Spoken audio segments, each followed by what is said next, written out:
Channel కు స్వాగతం. అరుదైన వ్యాధితో బాధపడుతున్నటువంటి వ్యక్తికి కూటం ప్రభుత్వం అండగా నిలవడంతో ఆ గ్రామస్తులు అందరూ సంతోషం వ్యక్తపరుస్తున్నారు. వివరాల్లోకి వెళ్తే శ్రీకాకుళం జిల్లా టెక్కల నియోజకవర్గంలోని లింగవలస పంచాయతీ సోర్లిగం గ్రామంలో గత కొన్నేళ్లుగా నరాలకు సంబంధించిన వ్యాధితో బాధపడుతున్న బగాది సత్యనారాయణ అనే ఆటో కార్మికుడిని ఆ గ్రామ పంచాయతీ మాజీ సర్పంచ్ టీడీపీ నాయకులు అయినటువంటి సంపత్రావు రవీంద్రనాథ్ ఆధ్వర్యంలో ప్రస్తుత ఆ నియోజకవర్గ ఎమ్మెల్యే మంత్రి అచ్చెన్నాయుడు గారి దృష్టికి తీసుకువెళ్లగా వెంటనే స్పందించిన ఆయన సీఎం రిలీఫ్ ఫండ్ నుండి 4 లక్షల రూపాయల చెక్కును అందజేయడం జరిగింది. ఈ సందర్భంగా గ్రామస్తులు మాట్లాడారు.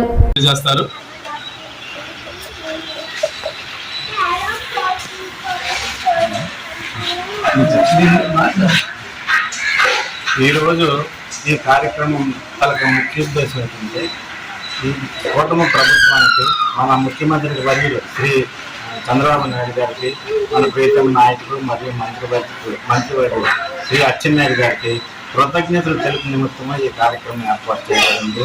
ఈ కృతజ్ఞతలు ఎందువల్లంటే ఈ గ్రామస్తులైనటువంటి శ్రీ బగాది సత్యనారాయణ గారు నరాల సంబంధిత వ్యాధితో బాధపడుతూ సుమారు 15-20 లక్షల రూపాయలు ఆర్థిక నష్టపోయి ఖర్చు పెట్టి ఆర్థికంగా నష్టపోయారండి. వాళ్ళని ఆదుకునే నిమిత్తము ఈ విషయాన్ని మా మంత్రివర్గ దృష్టిలో తీసుకెళ్ళగా ఆయన ఆ రోజే సంకల్పించారు తప్పకుండా మీకు సహాయం చేస్తామని. ఆయన ఇచ్చిన మాట ప్రకారం ముఖ్యమంత్రి సహాయం అందింది లబ్ధిదారునికి ఇవ్వవలసిందిగా కోరుతున్నాను.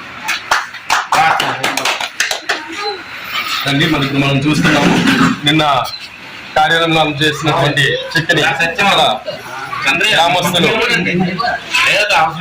నీటి సంఘం అధ్యక్షులైనటువంటి మురళి గారిచే అలాగే గ్రామస్తులచే ఇవ్వడం జరుగుతుంది.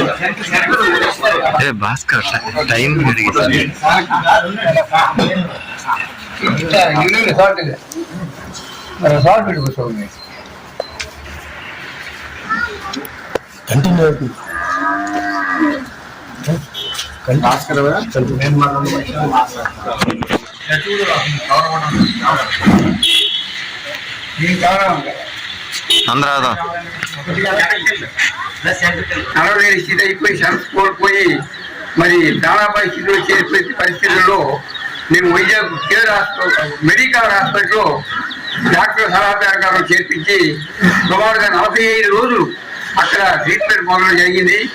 రోజుకి 4 ఇంజక్షన్లు 25,000 ఒకటి 60,000 ఒకటి ఇలాగా 15 రోజులు ఆ కాస్ట్లీ పెట్టి ఆ ఇంజక్షన్ ఎక్కించడం జరిగింది.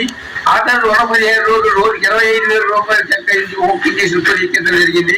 ఆ తర్వాత 10 రోజులు రోజుకి 10,000 లెక్క పెట్టి చేయడం జరిగింది.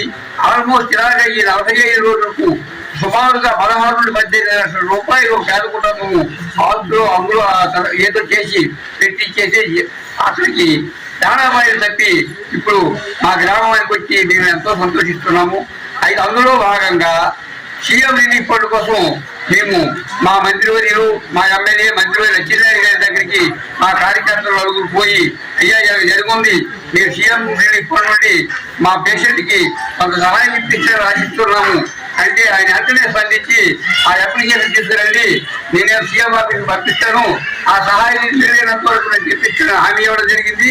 ఆ ప్రకారం చేసి అప్లికేషన్ అంతా ఫిలప్ చేసి వారి చేతిలో పట్టడము వారి వెంటనే రికమెండ్ చేసి మరి సీఎం ఆఫీస్ వారే స్వయంగా అందజేసి మరి ఈ కార్యక్రమం ద్వారాగా ఒక 4 లక్షల రూపాయలు సహాయ నిధి ఇవ్వడము చాలా గొప్ప విషయము. అది మంత్రివర్యులకి మేము మా గ్రామము సదా రుణపడి ఉంటామని ఈ సందర్భంగా మేము తెలియజేసుకుంటున్నాము. మరి ఈ సహాయం ఎనలేని సహాయం చేశారు మేమెంతో రుణపడి ఉంటామని వారికి సభాముఖంగా తెలియజేసుకుంటూ నేను విరమించుకున్నాను. చూస్తున్నారండి మరి మీరు చూసినట్లయితే ఈ గ్రామానికి సంబంధించినటువంటి అమ్మఒడి పథకం అమలు చేయడము, తర్వాత ఈ మధ్యలో అన్నదాత సుఖీభవన్ దీపం పథకం కింద గ్యాస్ సిలిండర్లు ఇవ్వడం చేసింది. రేపు 15వ తారీఖు నుంచి స్త్రీలందరికీ ఉచితంగా బస్ సౌకర్యం కూడా కల్పిస్తుంది. ఇవే కాకుండా మూతపడిపోయినటువంటి అన్న క్యాంటీన్లను పునర్ ఓపెన్ చేసింది. ఇందువల్ల పేద ప్రజలు చాలా ఉపకారం కూడా జరిగింది. అంతేకాకుండా మా పంచాయతీ వరకు వస్తే ఎప్పుడూ లేనంత విధంగా, చరిత్రలో లేనటువంటి విధంగా ఇప్పటికే 1,30,00,000 రూపాయలు మంజూరు చేసి వర్కులు చేయడం జరిగింది. మనకు 4,60,00,000 రూపాయలు వర్కులకు మంజూరు చేయడం జరిగింది. ఇవన్నీ ఒక 2-3 నెలల్లో పూర్తిగా కంప్లీట్ అవుతాయి.